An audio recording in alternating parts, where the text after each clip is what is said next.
Di sini saya akan mempresentasikan kemajuan dari penelitian skema PDUPT dan PNDP tahun 2020 dengan judul pengembangan Smart Learning Management System berbasis sistem pakar. Adapun sebagai tim peneliti, saya sendiri Yeka Hendriani Eskom MKOM, kemudian Bapak Dr. Hansi Effendi STMKOM. Saya dari jurusan Teknik Elektronika, Fakultas Teknik Universitas Negeri Padang.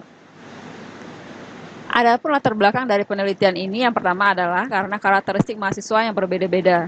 Karakteristik mahasiswa di sini saya mengambil untuk variabel gaya belajar dan menurut teori NPL bahwasanya gaya belajar mahasiswa itu ada dibagi menjadi 3, yaitu visual, auditory, dan kinestetik. Nah, selanjutnya adalah pengembangan media pembelajaran saat ini tidak berdasarkan karakteristik mahasiswa. Dosen mengembangkan media pembelajaran itu tanpa mengetahui atau mengukur terlebih dahulu karakteristik gaya belajar mahasiswa. Kemudian begitu juga dengan evaluasi pembelajaran, umumnya dilakukan hanya dalam satu bentuk ya, tanpa memperhatikan karakteristik dari mahasiswanya. Selanjutnya yang keempat adalah tantangan pendidikan tinggi di era digital dan tuntunan revolusi industri 4.0 dalam pembelajaran yang lebih inovatif, dan juga kebijakan dari menteri dan juga diturunkan oleh kebijakan kampus dalam penerapan e-learning, dan untuk saat ini full online. Nah, sementara LMS atau Learning Management System, dalam hal ini kalau UMP menggunakan Moodle, itu masih bersifat aktivitas dan sumber. Jadi hanya semacam dosen mengupload atau menyediakan materi, sumber pembelajaran, mahasiswa mendownload materi, kemudian aktivitas yang disediakan dosen itu berupa banyak, bisa berupa forum diskusi, quiz, kemudian assignment, dan lain sebagainya. Tapi itu belum berdasarkan karakteristik dari mahasiswanya. Nah, tujuan dari penelitian ini adalah mengkategorikan mahasiswa berdasarkan karakteristik gaya belajar, multiple intelligence, dan juga tingkat IQ dari mahasiswa itu sendiri. Sehingga nantinya diharapkan setelah kita mengetahui gaya belajar mahasiswanya, kemudian kecerdasan majemuk yang dominan dari mahasiswa tersebut, juga bagaimana tingkat intelijensinya, sehingga nanti bisa mempermudah dosen untuk mengembangkan media pembelajaran, metode pembelajaran yang digunakan atau strategi yang digunakan itu sesuai dengan karakteristik mahasiswa yang sedang mereka ajar. Selanjutnya adalah mengembangkan media pembelajaran sesuai dengan karakteristik mahasiswa tersebut. Jadi kalau untuk orang visual, seperti apa medianya, untuk orang auditory seperti apa medianya, juga untuk mahasiswa yang kinestetik seperti apa media yang baik digunakan. Selanjutnya adalah mengembangkan perangkat evaluasi pembelajaran sesuai dengan karakteristik mahasiswa tersebut. Nah, selanjutnya adalah pengembangan Smart Learning Management System berbasis sistem pakar. Adapun kontribusi penelitian, dari penelitian ini ada 3. Yang pertama adalah menghasilkan Smart Learning berbasis sistem pakar. Kemudian nanti tersedianya media pembelajaran. Dalam hal ini saya mengambil 4.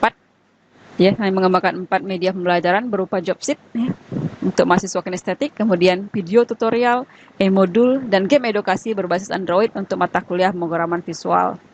Nah, setelah ini nanti berarti ditersedianya sistem pakar untuk menentukan karakteristik mahasiswa berdasarkan gaya belajar dan juga multiple intelligence.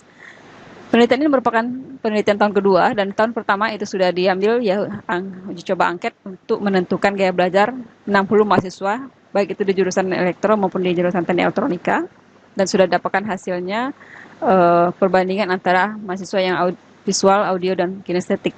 Kemudian selain dari gaya belajar, saya sudah mengambil angket untuk mengukur atau melihat multiple intelligence dari 400 mahasiswa dari 8 fakultas UNP. Dan sudah didapatkan juga pemetaan dari multiple intelligence mahasiswa UNP tersebut.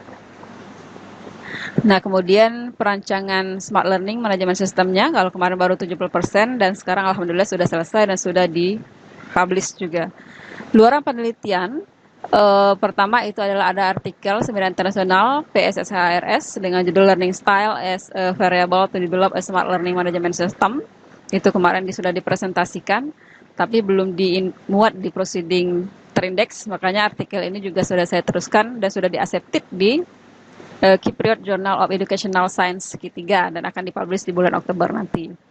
Selanjutnya adalah artikel jurnal internasional bereputasi Q3, Journal of Physics ya, conference series dengan judul ya The Comparison Between 3D Studio Max and Blender Based on Software Qualities, ya itu untuk melihat software dari pengembangan media pembelajaran yang berbasis video. Ini sudah dipublish di IOP ya dengan URL seperti tersebut. Kemudian artikel pada jurnal internasional bereputasi, Journal of Critical Review, mengenai sistem pakar.